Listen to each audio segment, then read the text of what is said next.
Hello everyone, welcome back to my channel. My name is Dami and this is my official first video of 2023. I want to wish everybody a happy new year. Thank you guys for riding with me in 2022. You guys blew my mind. Like, I achieved more than the goals I set for this channel, and for that I'm so grateful to each and every one of you because you made it happen. And I pray that this year brings everyone so much blessing and just happiness all year round in the name of Jesus. Amen. Amen. Anyway, welcome back to my channel. Today I feel so excited and so pumped. Like, I don't know, today is the 2nd of January and the level of joy that fills my heart, it just tells me something that this year is going to be amazing for me, for you, and for everyone by the special grace of God. Anyway, that takes us to today's video.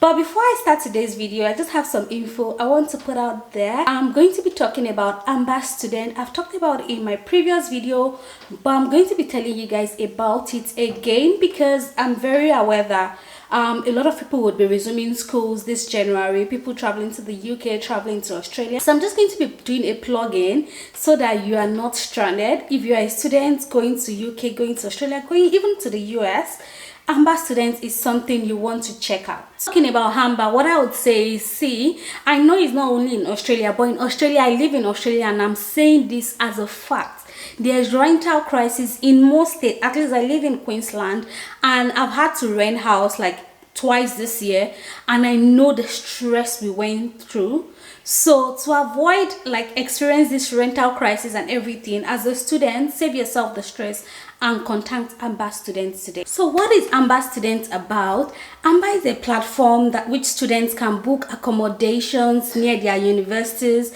As Southeast Asia's largest student accommodation provider, they are currently operational in over 100+ cities in Australia, Europe, and Europe includes Denmark, France, Germany, Ireland, Spain, UK, and more, and the United States. With more than 20k listing on their platform, you are able to you have a lot of options to choose from. And how does it work? With Amber Students, your students will they will make you have a seamless booking experience, right? So what you first need to do is to search. And by search, it's just for you to go to their website. I'll put the link here, and every detail you need will be in my description box. So you have to search for accommodations and one of the listings they have close to your school or in your school area. And then the next thing is for you to just finalize. It is pretty easy and straightforward. Avoid being stranded and check out Amber. Once you finalize the location and the accommodation you've seen and you are okay with it, the next thing is for you to book it, and then you are done, right? For more info and more details, please click on the link in my description box. I will try and put as much detail as possible, and if you have any questions, please feel free to send me a DM and I will be able to attend to it. But bear in mind, the link in my description is what you should use to book because I'm in collaboration with them and that's how I get my coins. Anyway, with that said, let's get into the details of today's video.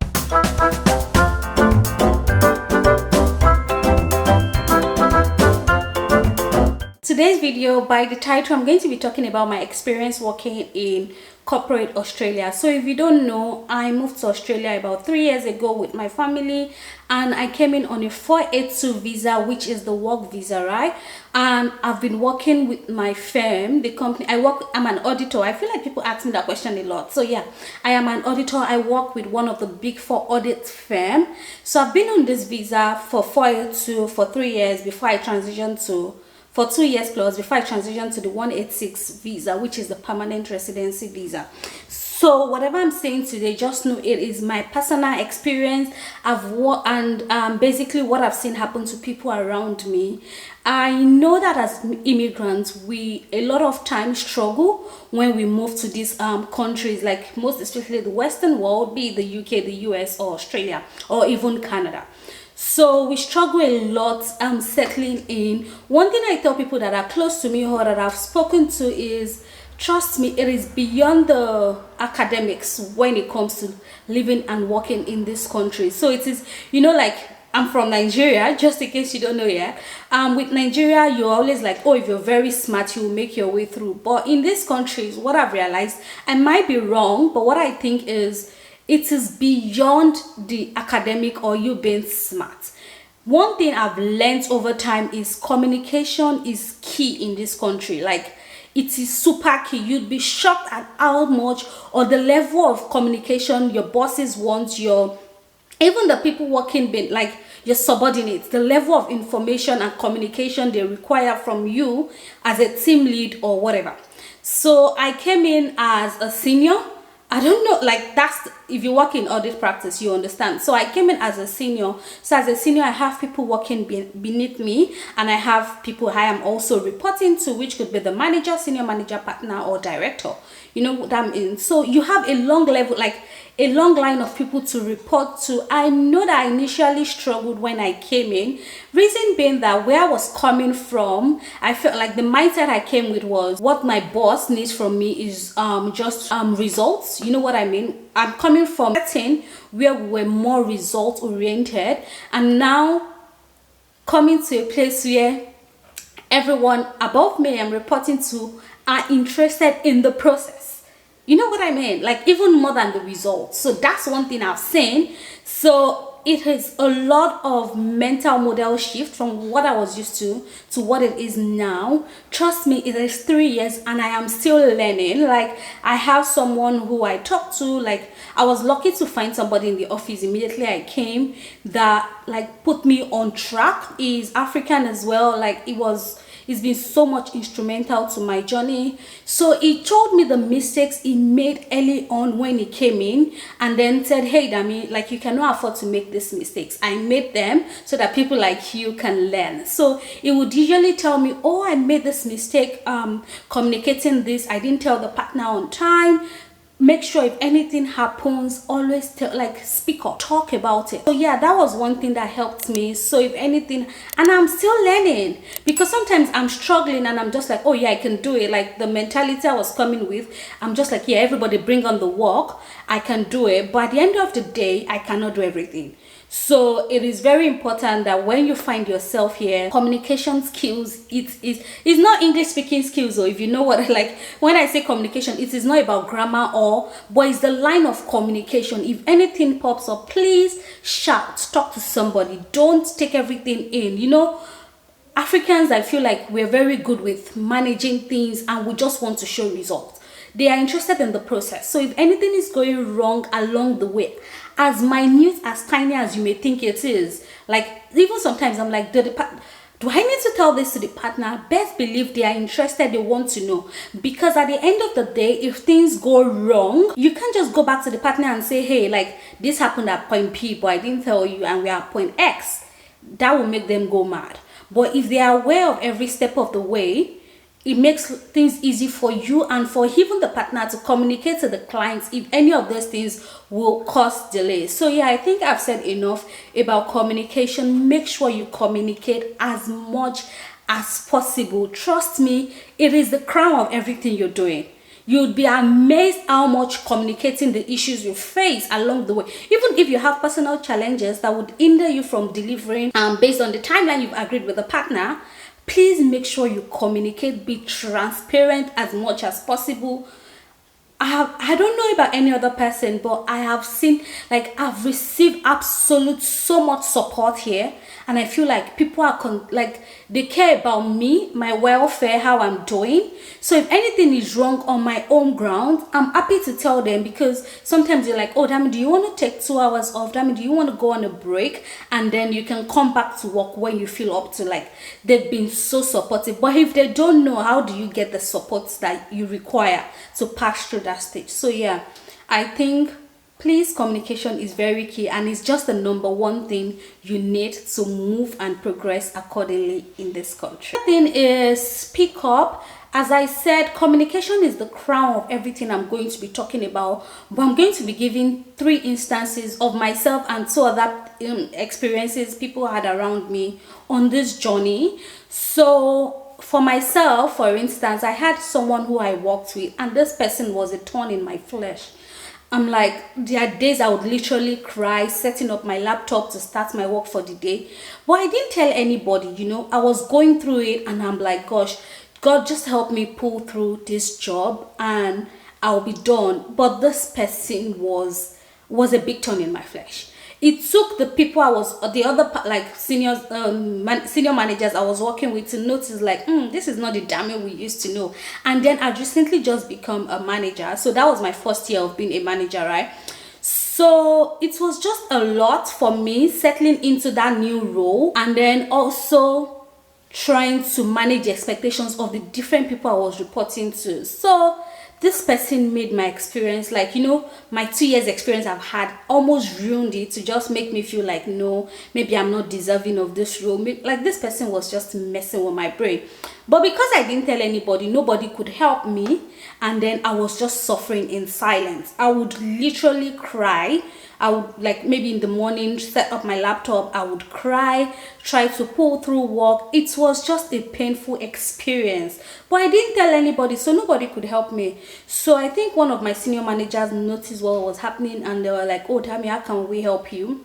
But it was too late at that point. You know what I did? It got to a point, to show you how bad the situation was, I shut out from everybody. Like, I was unreachable. I was working on my other deliverables, right? But with this person, I put myself offline. I just was incommunicado on the day of signing an account. Like, I've never done it before, but trust me, I had it here, and I was just like, there was no way I could keep going. But which was the wrong decision I made, was like, is the worst career decision I've made. But the good thing is I had a good reputation or record with other people, because when this came up and like the conversation was happening, everyone was like, no, this is not the Dami we know. No, this is not the Dami. That was just the lucky thing that happened to me. But if it was someone else, the story could be different. Like, you know, you could even from there be put on PIP, performance improvement, you know what I mean? So because what I did was so bad, but I was lucky that I had other people who stood up for me to like, oh no, this is not Dami, this is not Dami. Dami always shows up. I know that in my feedback people would say, oh, Dami would always be there, like I would always pull through. But yeah, this one got to the peak. Don't ever allow yourself get to that point. Before it gets to that point, it's either you talk to your line manager, your counselor, depending on where you work and who you're reporting to. I know with audit firms you usually have counselors or line manager, or yeah, counselor is what is common, but line manager, whatever you call it. So make sure you speak to these people to help you along the way. Another speak up experience I know is of a friend who was going through a lot as well, but did not say it to anybody, and it kept piling up, and then that became his image around the office. You know what I mean? So if you're having issues with people, it's better you start speaking up for yourself. With me, for instance, if anything comes up now, I learned this the hard way. I'm the first person my counselor will hear from. I will not allow you hear from the person who I had the issue with. Immediately the issue is happening and I foresee that there's going to be a problem, I'm booking a time with my counselor. I'm like, hey, we need to talk. And my counselor has been so supportive. So let it be you that they hear first from. Like, make sure you have a good relationship with your counselor. And if you feel like you have a counselor that you're not getting along with, or is not helpful to your career, because a counselor or a line manager can also make or mar your career journey. So make sure you change. Like, if the person if your line manager is not delivering what you expect of a line manager, please speak on very early on and then change this person. And if they are not, I don't know, like, I don't know the way your company or firm works, just make the move. Like, make the move. That's the thing. But in making the move as well, don't burn bridges, right? So that's that about that. The other thing I would say is, a lot of us feel that because we don't have permanent residency, we cannot speak up. That is a big fat lie. I don't know, except you're working with a very small, tiny company, that can happen. Like, you know, they can make decisions and just like ruin your career. But if you're working with a big firm like I am, see, don't even think because you don't have PR you cannot speak up. Please speak up. Like, speak up. I know someone who was like doing a lot of jobs and was having issues, but he kept enduring till he got his PR. And after he got his PR, and he was like, oh, I'm changing all my job portfolio. And I'm like taking aback to say, why that? And he was like, oh, I've been suffering, I've been managing. I'm like, bruh, like, no, it can't be me. I changed a lot of I shuffled a lot of things that did not just fit my career goal along the way, even without permanent residency. When I got my PR, I don't even think there was any point I got to and said, oh, I didn't want to do this job again, like now because I can talk, I'm not. No, I didn't get to that point. If there was any job I was doing, regardless of my immigration status or whatever, I would speak up, and I always got the support I deserve, and it was just an amazing journey, to be very honest. So that is that one. See, another thing I've experienced that I'm going to say is, see, the people are very discreet. People will be racist to you in the most discreet manner. Like, oh my god, you would think they love you, they do not, and they'll be very discreet, because I feel like if you're caught being racist or someone alleged that you were racist, the punishment is so huge and nobody wants to be caught in that bracket. But trust me, people are racist. As I've said in several of my other videos, don't dwell on it, don't let it. I used to say one thing, like my own mantra is, people did not like me back home in my office. Like, not everyone liked me, and I did not like everybody, so that's fine. Don't dwell on racism. Don't even think it, right? People will do things to you that you'll just be shocked and like taken aback to say, oh, why did this person do these things? If it's something you can move on past quickly, please just dust it and leave it. Remember, like, you have a goal, you're high on the goal, like, no distraction on this journey. So make sure you don't dwell on racism. People will be like discreetly racist to you. I have experienced it a lot, but I just dust it off. Like, God has helped me that I've never had a terrible experience that would weigh me down or keep me depressed. If anything is disturbing your anxiety, you're getting into depression, please speak up, like I said, but don't dwell on it and just move on, right? Another thing I'm going to say is, don't overpromise just to impress people. See, it doesn't work for them here like that. In Nigeria, you can overpromise, like, oh gosh, I would work overnight, I would burn my nice candles just to over deliver. People in Australia are very chilled. Like, they don't want you working till you drop dead. They don't want, like, people would come to the office, if you're working 8 hours a day and you put in your 100% for that 8 hours, I promise you they are happy. When they give you a deliverable, be sure you set a realistic timeline and make sure you communicate, right? So once somebody say, hey Dami, can you please review this financial statement for me, how long do you think it will take you? If you think it will take you 4 hours, make sure you say 6 hours. Trust me, they will not question it, except you are being unnecessarily ridiculous with your timeline. They won't question you. They won't say, oh, why do you think you need that much? I've never experienced anybody. Even what I've experienced more is people saying, Dami, how can you achieve this in this short amount of time? So one thing I've learned is, if you think, oh, Dami, can you review this financial statement? Oh yeah, why not?